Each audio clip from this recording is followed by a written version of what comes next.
तर मला कॉर्पोरेटमध्ये टोटल 5 वर्षाचा एक्सपिरियन्स आहे. आणि त्या 5 वर्षाच्या एक्सपिरियन्समध्ये सगळ्यात महत्त्वाची आणि पहिली गोष्ट मी शिकलो म्हणजे पेशन्स.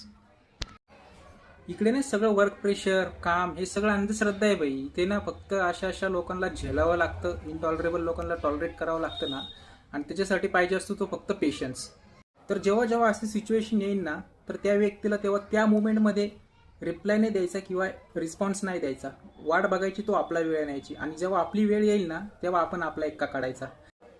कसं आहे ना, आपण चहा कपामध्ये ओतल्यावरती ती गरमागरम चहा आपण आपल्या जिभेला डायरेक्टली नाही लावत ना, त्याने आपलीच जीभ भाजणार असते. त्यामुळे आपण त्याला फुंकर मारतो आणि थंड करतो आणि मग ती चहा पित असतो.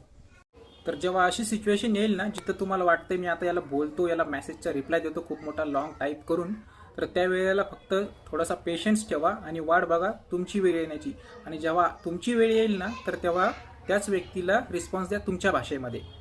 तर पेशन्स ठेवा बाई, पेशन्स. कॉर्पोरेटमध्ये जर सर्व्हाइव्ह करायचं असेल ना, तर पेशन्स तर हवा. नाहीतर 2-3 वर्षात tata bye bye good night.